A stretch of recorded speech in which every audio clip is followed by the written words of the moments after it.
I'll never forget the day my husband walked out, laughing as he called me his charity case. His mistress wore the necklace I'd been eyeing for months. What he didn't know, I just closed a deal worth $47 million. Sometimes karma doesn't wait. Sometimes she's already in the room. Before we dive into this story, do me a favor. Hit that subscribe button and turn on notifications. Trust me, you won't want to miss how this ends. And stick around until the very end because the final twist will leave you speechless. Now, let's get into it. You know that moment when your whole world shifts and you realize everything you thought was real was just a beautiful lie? Yeah, I had that moment on a Tuesday afternoon in my own living room. But let me back up a little because you need to understand how I got there. My name is Camila, and for 12 years I played the role of the perfect wife. I made breakfast every morning, packed lunches for my 2 kids, Brianna and Jordan, and kept our modest suburban home spotless. My husband, Gerald, would kiss me on the forehead before heading to his management job downtown, and I'd wave from the doorway like we were living in some kind of movie. From the outside, we looked like the American dream. But honey, let me tell you, things are not always what they seem. Every day after Gerald left and the kids went to school, I'd sit down at my laptop at the kitchen table. Gerald thought I was planning meals or browsing social media. He'd sometimes walk by and pat my head like I was a child, saying things like, "Still playing on your little computer?" I'd smile and nod, never correcting him, never telling him that I was actually running a software company that I'd built from the ground up using my grandmother's inheritance. See, when we first got married, I was excited about my business ideas. I'd stay up late talking about apps and technology and all the ways I wanted to change the world. But Gerald hated it. He'd say things like, "A wife shouldn't be more ambitious than her husband." Or, "The kids need a mother at home, not some wannabe businesswoman." So, I learned to keep quiet.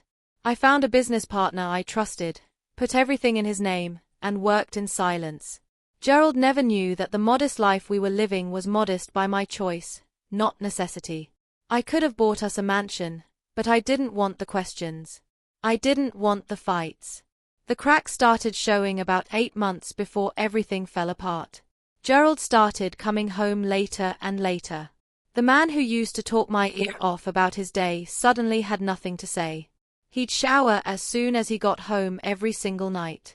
His phone became his most prized possession. Always face down, always with a new password. I noticed the credit card statements, too. Charges at restaurants we'd never been to together, hotel rooms, jewelry stores. I'm not stupid. I knew what was happening. But part of me wanted to believe I was wrong. Part of me thought maybe if I just stayed quiet, stayed perfect, it would blow over. So, I kept cooking his favorite meals, kept doing his laundry, kept pretending I didn't smell unfamiliar perfume on his shirts. Then his mother, Doris, started coming around more often. That woman never liked me. Thought her precious son had married beneath him. She'd make these little comments, you know. "Camila, dear, don't you think you should do something with yourself? Gerald works so hard and you're just here." His sister Brenda was worse. She'd started avoiding my calls, being cold when we did see each other at family events. I later found out Gerald had been feeding them lies for months, painting me as lazy as a freeloader who contributed nothing to our household. The confrontation happened on a Thursday evening. I'd made pot roast, Gerald's favorite. The kids were at his mother's house for the night. He came home at 9, didn't even look at the dinner I'd kept warm. Instead, he tossed an envelope on the table and said, "We need to talk." I sat down, my heart pounding, and he didn't even have the decency to sit with me. He stood there, arms crossed, and said, "I'm done, Camila. I've met someone who actually appreciates success, someone who understands ambition." He told me her name was Felicia, that she was his secretary, that she made him feel alive again.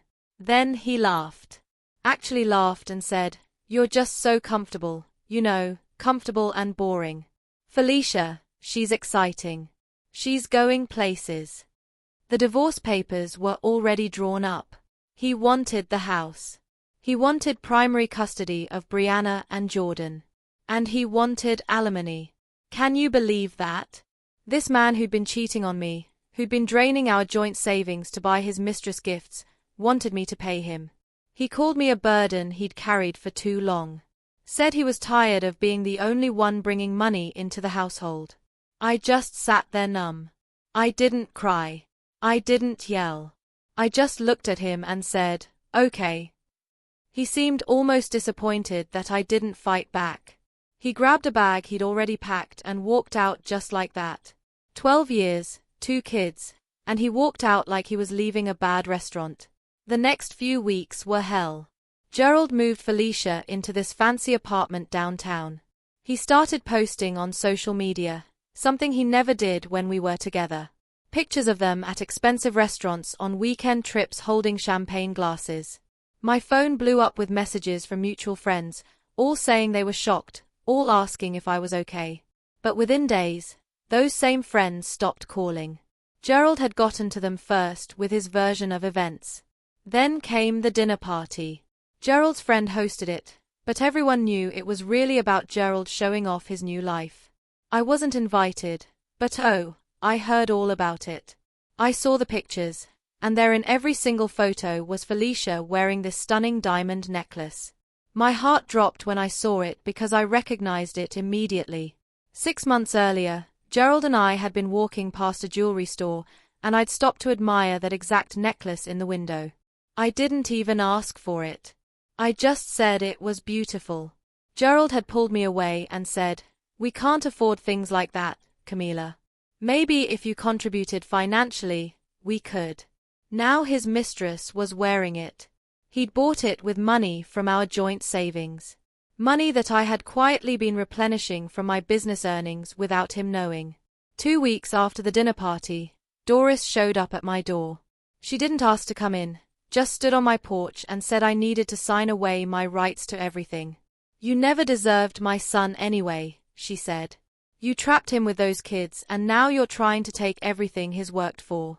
Brenda had apparently been busy, too, spreading rumors at the kids' school. Other parents started avoiding me at pickup. Brianna came home crying one day because a classmate said her mommy was mean, and that's why her daddy left. The custody hearing was a nightmare. Gerald had gotten a lawyer and painted himself as the devoted father and sole provider. My lawyer wasn't much help. I'd hired someone cheap because I didn't want to draw attention to my actual finances yet. The judge granted Gerald temporary primary custody. I could see my babies on weekends only. When Brianna and Jordan left with their father that day, the looks on their faces broke something inside me. I sat in my kitchen that night alone in the house that was about to be taken from me, and I cried. I cried for the first time since he'd left. Not because I missed Gerald. Honestly, I'd already realized I was better off without him. I cried because I felt powerless because my own children were being poisoned against me because I'd stayed quiet for so long that now nobody would believe the truth. That's when my phone rang. It was my business partner and his voice was shaking with excitement. "Camila," he said. "They accepted the offer. The deal is done." For 6 months, we'd been in negotiations with a major tech company that wanted to buy our software platform. I'd built something special. A program that helped small businesses manage their operations, and it had quietly become one of the most used apps in its category. The final offer came in at $94 million. My share after taxes and splitting with my partner was $47 million. The money hit my account 48 hours later. I logged into my banking app and just stared at the number. All those years of working in secret, of being called lazy and worthless, of watching my husband spend money on another woman. And the whole time I had been building an empire he knew nothing about. I didn't tell anyone right away. Instead, I hired the best divorce attorney in the state, a woman with a reputation for destroying men who underestimated their wives. Then I hired a private investigator. And honey, what he found was beautiful. Gerald wasn't the successful manager he pretended to be. He'd been embezzling from his own company for over a year, taking small amounts that he thought nobody would notice. He was also in serious debt. Owed money to some very dangerous people. The luxury apartment, the trips, the jewelry, all funded by illegal loans. Felicia had no idea. She genuinely thought she'd landed a wealthy man. Then I got the invitation. Gerald was throwing an engagement party for Felicia. Big fancy venue. All our former friends invited. His whole family would be there. The invitation had a little handwritten note.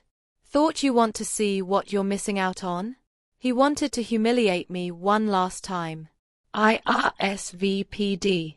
Yes. My attorney thought I was crazy, but I knew exactly what I was doing. I spent the next 2 weeks preparing. I bought a dress that cost more than Gerald made in 3 months. Got my hair done professionally. Hired a makeup artist. When I looked in the mirror the night of the party, I barely recognized myself. I looked like money. I looked like power. The venue was packed when I arrived. Conversations stopped, heads turned.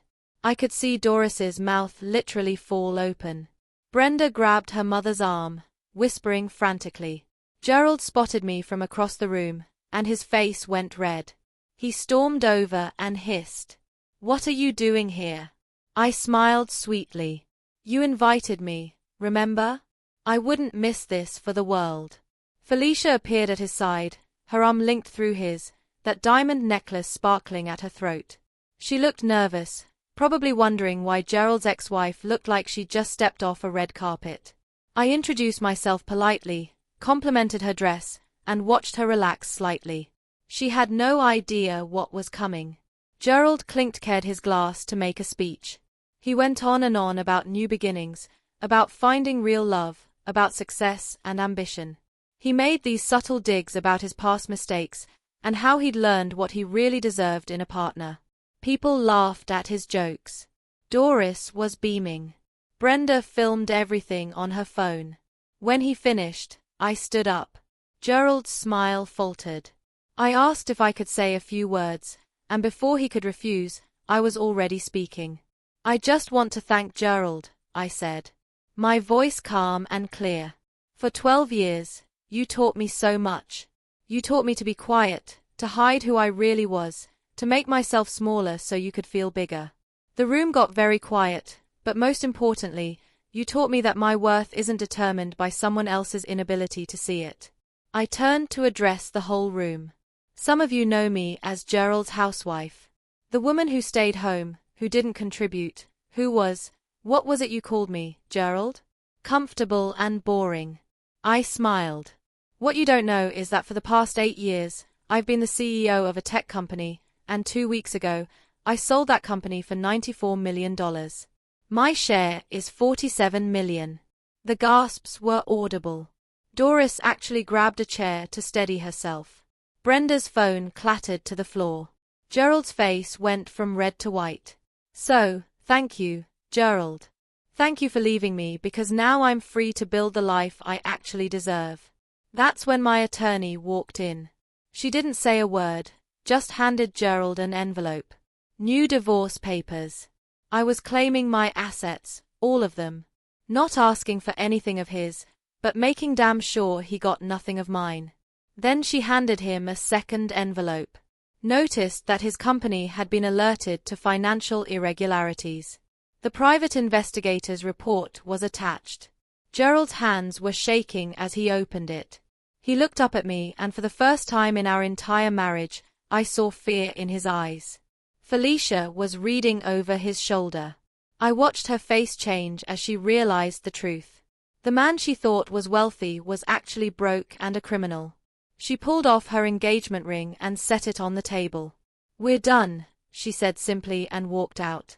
Gerald tried to follow her, tried to explain, but she was already gone. Doris rushed over. To me, suddenly all smiles. "Camila, sweetheart, I think there's been a misunderstanding." I held up my hand. "No misunderstanding, Doris. You made it very clear how you felt about me. I'm just returning the favor." I turned and walked out, leaving the entire party in chaos behind me. 6 months later, my life looks nothing like it did before. I have full custody of Brianna and Jordan. Gerald lost his job and is facing criminal charges. He lives in a small apartment and drives a car that's older than our marriage was. Doris and Brenda have tried to reach out multiple times, suddenly interested in having a relationship. I've politely declined every attempt. I've started a new company, this one focused on helping women build businesses in secret if they need to. I've heard from hundreds of women in situations like mine, married to men who want to control them, who diminish them, who make them feel small. I'm using my money and my experience to help them find their own power. My kids are thriving. Brianna told me last week that she wants to be a businesswoman like Mommy when she grows up. Jordan said he's proud of me for being so strong. They've seen what happens when you know your worth and refuse to accept less than you deserve. As for Gerald, I heard he's working retail now. Felicia married someone else, someone actually successful. And me, I'm finally living out loud, unapologetically, exactly as I was always meant to. And that's how I turned my pain into power. If this story gave you chills, smash that like button and drop a comment telling me what you would have done in my situation. Share this with someone who needs to hear that their worth isn't defined by anyone else. Subscribe because I've got more stories that'll keep you on the edge of your seat. Remember, never let anyone dim your light. Until next time, stay